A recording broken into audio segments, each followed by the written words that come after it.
Hello and welcome to Half Grown with Benita D. I'm your host Benita de Guadalupe, and today I'm here with Morgan. Hello. I forgot your last name. Walston. Walston. And today we are going to be talking about finances and specifically financial struggles. So my first question, Morgan, is how old were you when you first realized your family's finances weren't like everyone else's? I was about 10 whenever I realized. I started growing up with a couple of friends that weren't making the kind of money my mom was. And so that's whenever I realized that we had it off better than what they did. So whenever we started getting a whole lot of this good stuff that we were getting, all of this electric scooter stuff that the typical family wouldn't be able to afford, is whenever I realized we're better off than what the other families were. So. And then when did that change? That changed about 3 years ago when everything started going downhill financial wise. About 2022, July of that year, we had a house fire. And that is what took away a lot of our finances. It took away a lot of what we had built up from the ground. And so, ever since then, we've been going downhill financial-wise. Yeah, my family has pretty much always been poor, but I didn't really notice it growing up because it was just, I was used to it. So, we'd go on like penny searches when we'd be looking throughout the house for pennies or any coins. If we found anything silver, it was like the best thing ever. But if we found pennies, we were still happy. And then we go and like get milk or something, you know? Yeah. But that was just the kind of stuff I was used to doing. But it didn't really upset me until I got a little bit older, and then the kids at church were like making fun of me for the clothes I was wearing and stuff. So when things first started going downhill, how old were you? I was 14. 14. And did you feel pressured to get a job or anything like that as soon as you became old enough to? Well, I started trying to get a job right after all of this happened. I started trying to get a job mowing people's lawns, raking people's lawns, just doing lawn care for people because I was trying to make up the money that we had lost during all of that. Mm-hmm. I was trying to help take some ease off of my parents' shoulders while they were struggling and trying to worry about how they're going to take care of us and what we're going to do to live, while we had to spend almost an entire year throughout the winter living in campers that were terrible heat keeping and were always leaking with water. I get that. The winters, and this was like 4 years ago? About 3, yeah. 3 or 4. I remember how cold it was those winters. It was bad. And did working young make you feel more burnt out, or do you feel like it helped you be more responsible? I feel like it had a play in both. Working at a young age isn't easy. To try to pace yourself, but it also taught me to save more on money and to do your best to plan financial wise. Yeah, and we're going to be getting into budgeting and stuff. That's one of the section of questions I have for you, because I know growing up poor really influences the way that you spend money as an adult or, as a young adult and just in general. Do you struggle now with saving money? Yes, we're actually struggling. We're just barely living paycheck to paycheck. And with the way the world is going on now, with the whole government shutdown that happened and how SNAP benefits and food stamps have been cut, it is going to be really scarce struggling paycheck to paycheck now. Yeah, I suck at budgeting, and I'm trying to teach myself, and I'm trying to pay attention because I have a couple classes on it as well, but I suck at math in general, and I've been trying to do all of that with my calculator and stuff, and it's just complicated. I feel like being poor kind of just made me worse when it came to spending money, because now I'm either constantly worried about it or I spend unnecessarily. Yeah. It's never in the middle. Where do you think your struggles come from? Lack of guidance, survival mode, or emotional spending? Or is it genuinely just the bills take it all? It's not lack of guidance, because my mom and my nana both have taught me that when you need to plan for financial spending wise, you make a book of all the bills and stuff that you got to pay and all the stuff you got to get that month with the paycheck you're getting, and whatever you have left you set aside for yourself. It's more of the fact of the bills that we have that is getting in the way, and so little paycheck that we have. Yeah, it's hard. I mean, working at McDonald's is not easy. And working in most places in Atoka is not easy. And the pay is not great. It's hard to get hired. And it's hard. A lot of us are living paycheck to paycheck. I know I am. And I'm trying to save for a car. And it's not going great, but I'm trying. And now with this new job, I have less hours because I have to build them up and everything like that. So it's just... Everyone just starts from scratch. And no food stamps. So yeah. It's like kind of maybe bad timing on my end. But I'm going to make it work. Bad timing on the government's end. Yeah, that's more what it is. It's not me. Have you ever gone through a time where you felt completely broke and didn't know what to do next? We're actually currently going through that time right now. We are, every time we get paid, every time a paycheck hits, it's wiped out completely, nothing left, barely anything left for gas, which means we're gonna have to wonder how we're gonna be able to eat for the next month or two, or however long it takes for them to get food stamps back up. But yeah, every time it gets wiped out and we don't know what we're going to do next. We don't know how we're going to make it for the next week. Yeah. With my parents going back and forth to Oklahoma City, Ardmore, Ada, all those places, using up the gas for doctor's appointments. And then that's going to leave me to wonder how I'm going to get back and forth to work to figure out how I'm going to be able to help us make it for the next week. Yeah, and it's just constant stress and constant pressure. Yeah, constant worry all the time.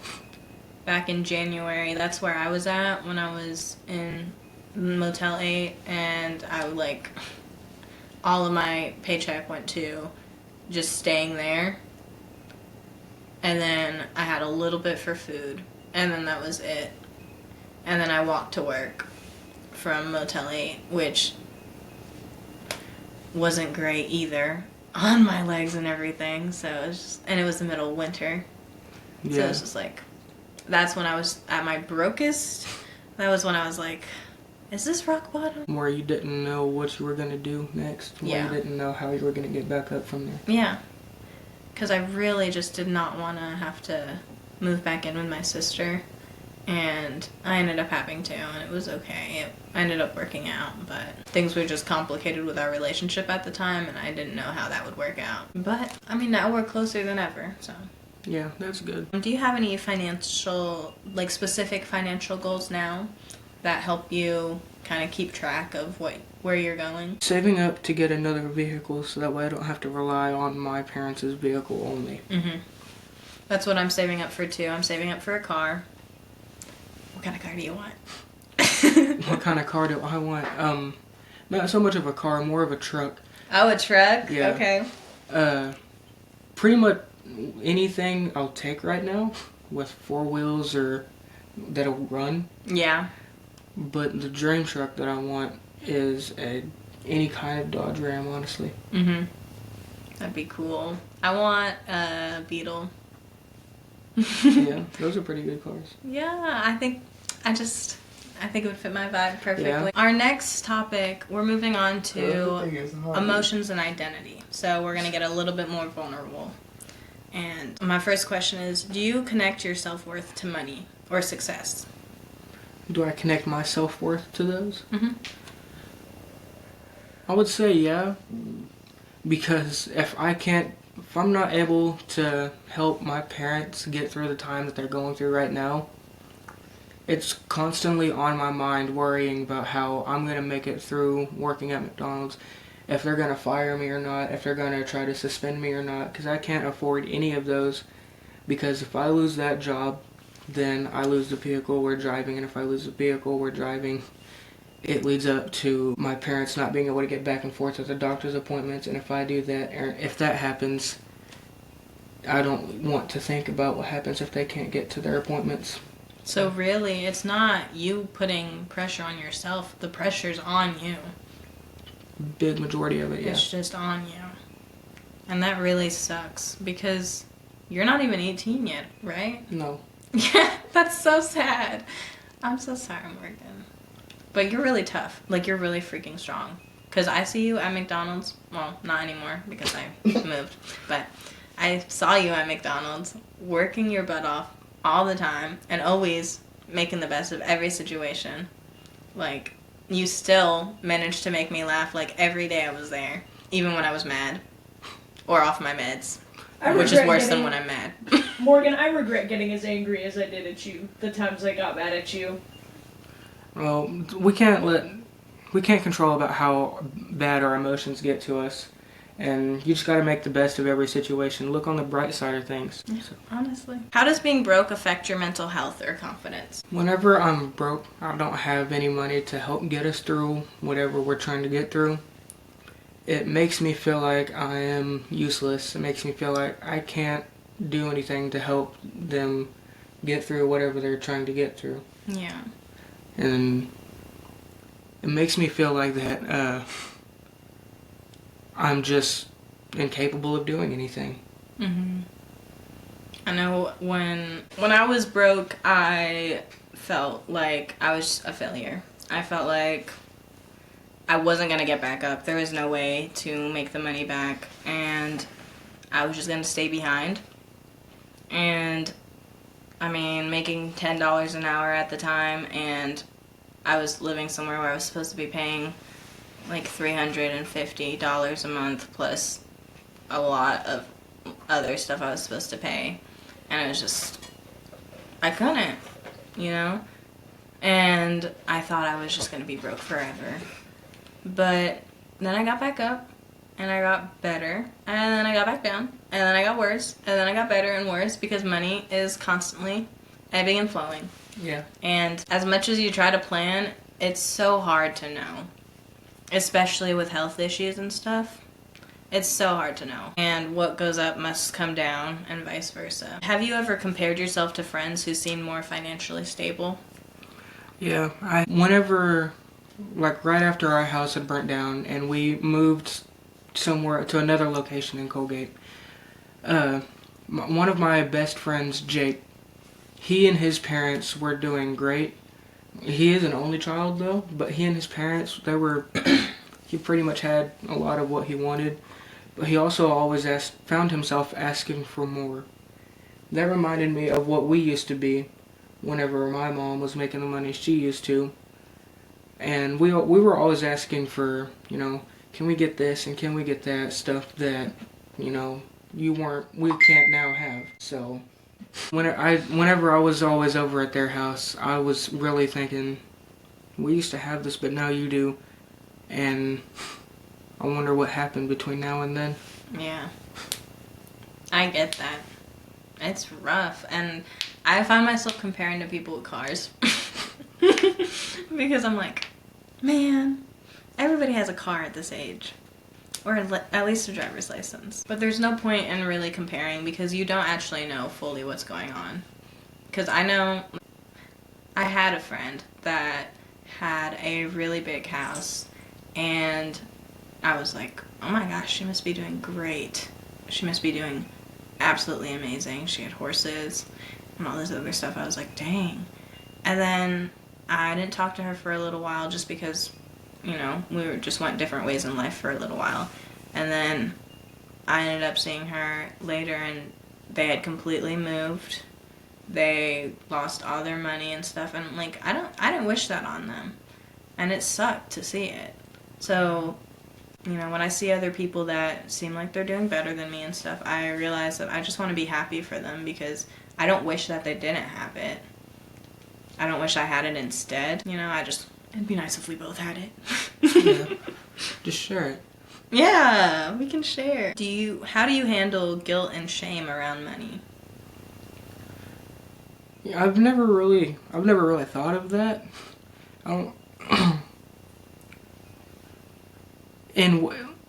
In ways of trying to help other people with it, whenever someone asks if I have, like another family member asks if I have this amount of money, I know I do, but I also don't have it available to give away. I only have it saved for, bills or emergency needs. So I do feel guilty and shameful telling them no, that I don't have it. But at the same time, I hope they understand as the way I do. Me too. I'm really bad at saying no, which, like, when I'm doing good, I like helping out my family and stuff, but when I'm doing bad, sometimes I'll still help out more than I'm able to. And then I'm like, or friends, not even just my family, mostly friends, but I like to You like give. you like to help out others in need. Yeah. Because you know what it feels like to be in their place. And yeah, exactly. Like, I've been there. I know what it's like, but I gotta make sure I don't go back there in the process. Yeah. And that's my biggest problem. What's one thing you've learned about money recently that you wish you knew before? Budgeting. Something that I've learned from my mom and my nana is to budget a lot of what you have. So, like, you need to put the needs before the wants. Mm-hmm. So, the needs is stuff like, bills, gas, groceries, and then whatever money you have left is for the wants. So, stuff like, you want a new decoration for your house, or you want some, snacks to put aside for yourself. But yeah, that's something that I've learned from whenever I've started getting financially. I think I have my bills separate from my food and my wants, but I need to separate the food too, because sometimes I spend a little too much on the wants and then I don't have enough on food. So, whoops. But I'm learning, and I'm finally, like, sitting down every paycheck and budgeting it all out, and now I'm getting paid weekly, so it's going to be a little bit easier. So I'm hoping. One thing a tip that I learned online was that when you want to buy something, you should wait at least a day before you buy it to make sure that it's a smart decision. Don't impulse buy anything. Yeah. And that has been helping me. And what are you still learning about money and self-control? What am I still learning about money and self-control? Learning how to save, honestly. So, instead of going out and buying all of this stuff that you don't need, put that extra money you have left back. Yeah. So instead of buying the wants or needs that you have, save it, because, you're going to need it sooner than you think. Yeah. That's what I'm needing to learn too, because I'm trying to get a car. I need to save, but I'm struggling to keep my money in my bank account. Yeah. I keep like taking a little bit more out and putting it over to my Cash App card and then spending it and then a little bit more, and I'm like, No. I need to just leave it in there. I need to lock my bank account or something. I don't know. But and then it's like, oh, I forgot. I need to get dinner. Or, oh, I forgot. Blah, blah, blah, blah, blah. And then I have to take more out. Kitty litter or something like that. And then I have to take more out. Yeah. So I'm not doing a good job at budgeting, I don't think, because I'm still running out of money. That's all my questions for today. So thank you for coming on to my podcast. And you can follow this podcast on Half Grown Podcast on TikTok and then Instagram as well.